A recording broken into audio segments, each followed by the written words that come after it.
Hi, this is a presentation that I created for something at work, but I thought that I'd record it in case others would find it useful.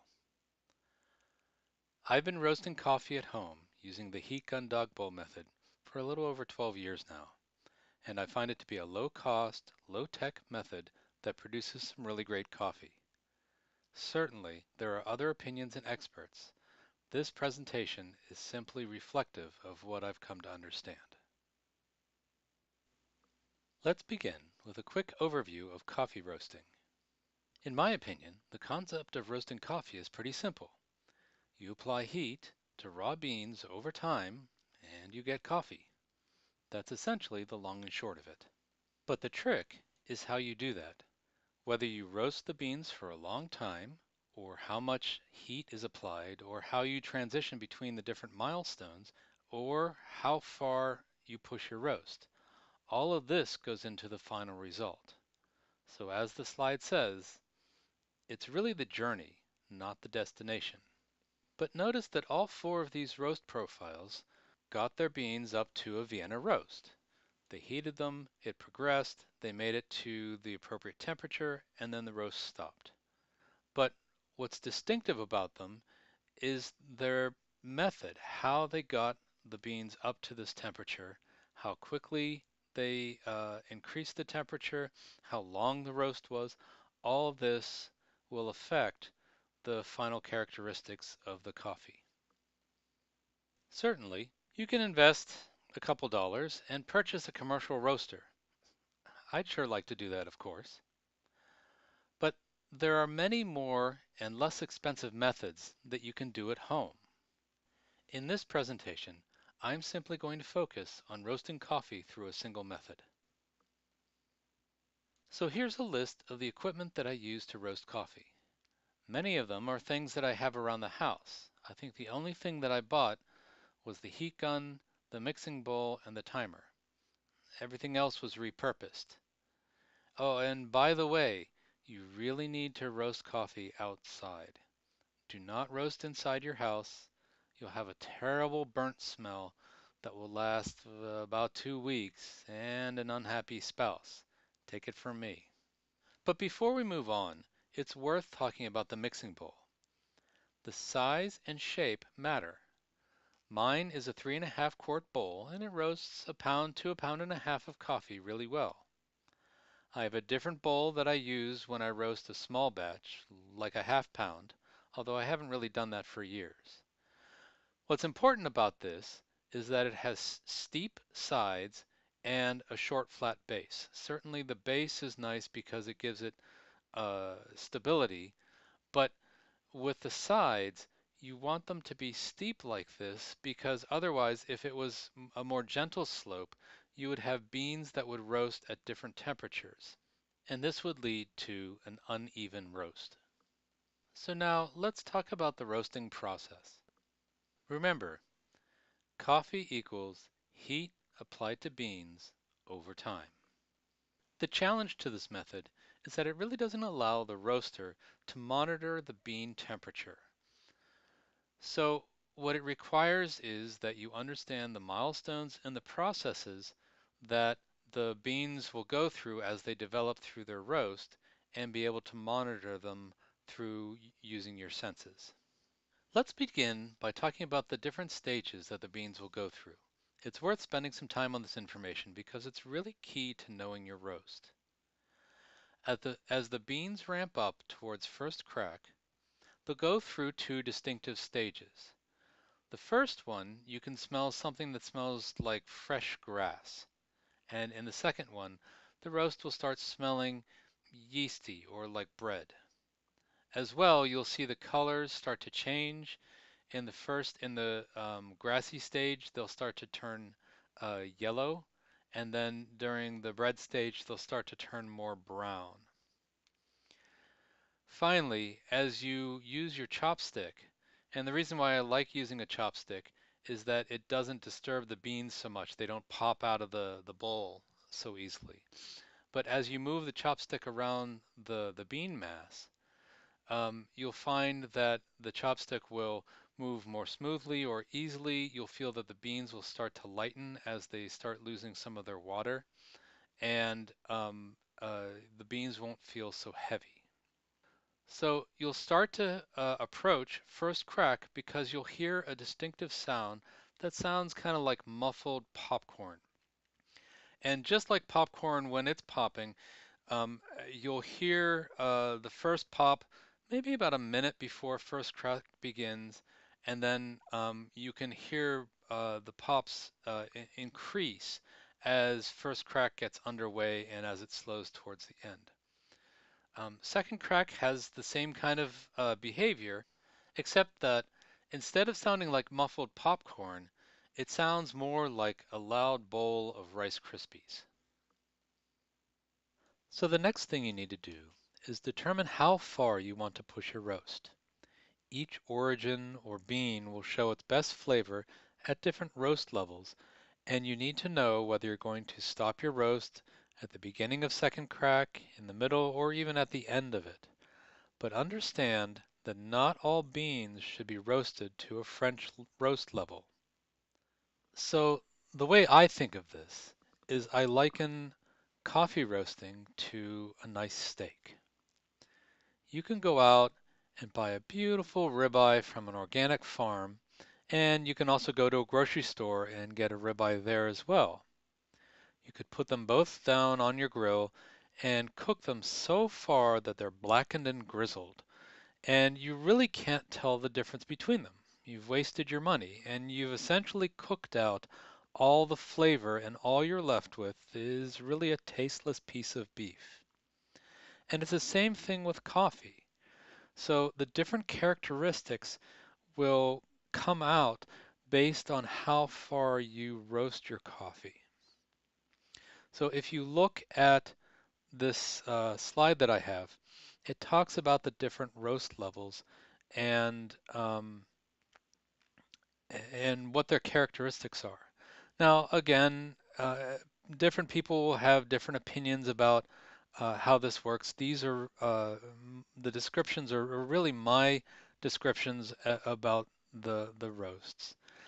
One thing I do want to call your attention to is if you look at the temperature that each of these roasts peak at or arrive at, there's really not a lot of variance between them. So it's important to understand the characteristics of where the roast will be so you know when to stop it for the appropriate roast level that you're trying to achieve. So how do you control the temperature of your roast? There are two main ways that I'll control the temperature. One is by stirring with my chopstick.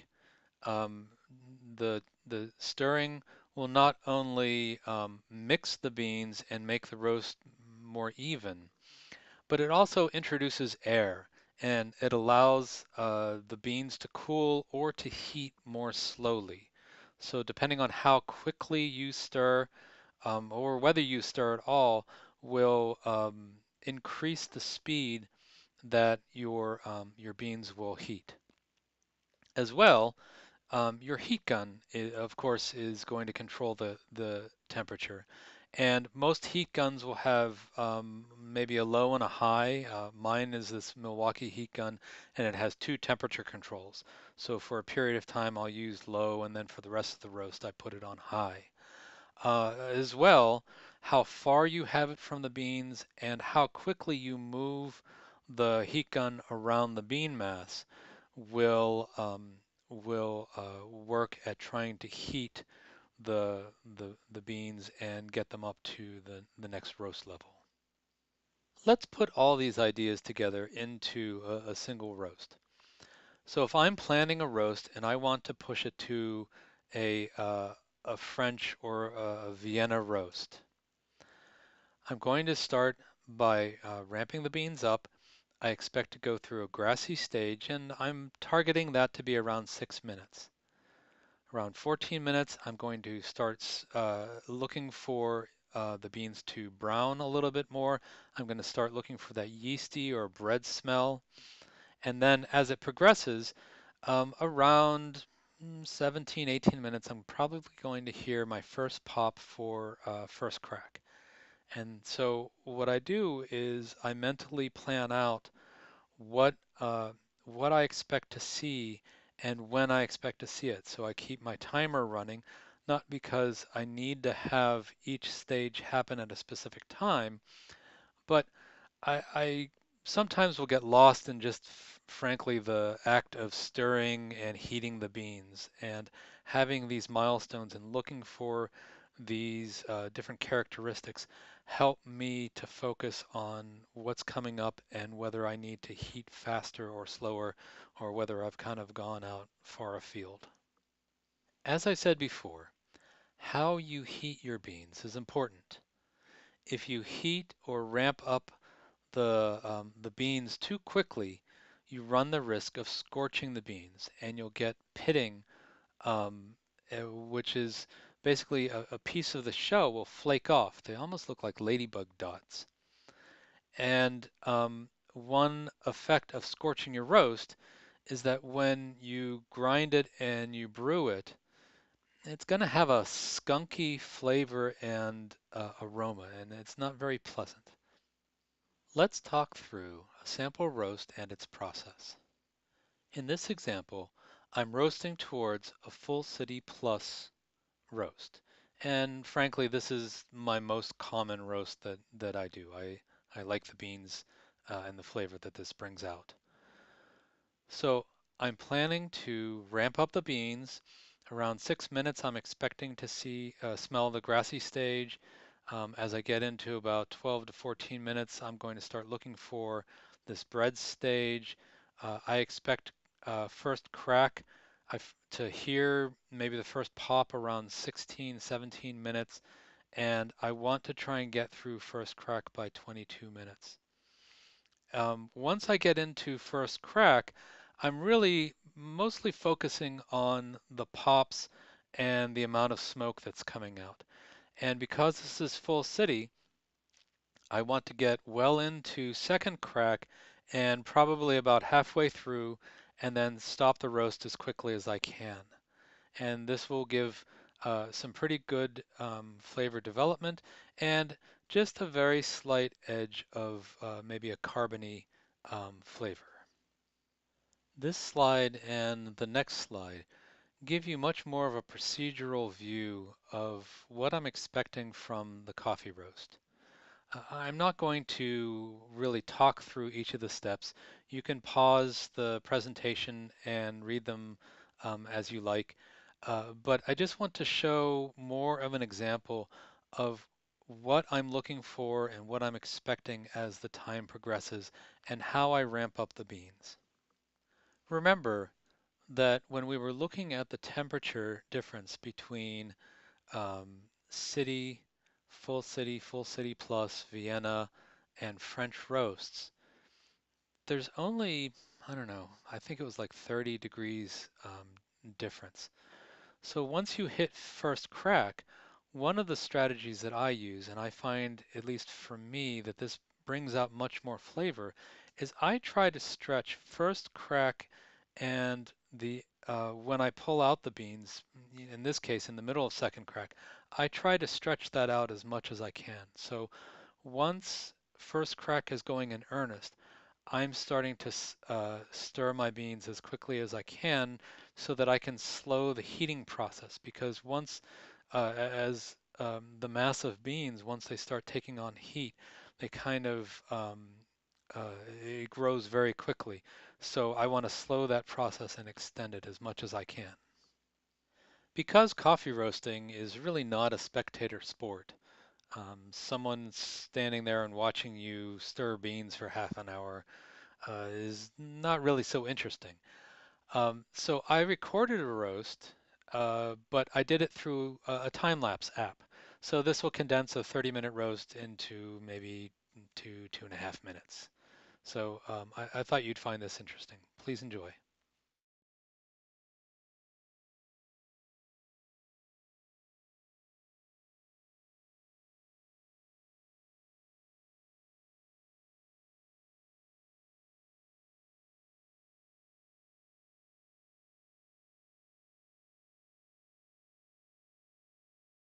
Once you've roasted your coffee and they've arrived at the desired roast level, it's important to cool them down as quickly as possible. You don't want the roast to progress any longer. You've already achieved what you were looking for. I created this bean cooler very simply by taking a cardboard box. I think the dimensions are roughly about a foot and a half square, maybe 4 inches deep. And then I cut a hole in the top and put in a pie pan, a pizza pan that has perforations in it for airflow. And then I cut a hole in the side and I inserted my shop vac.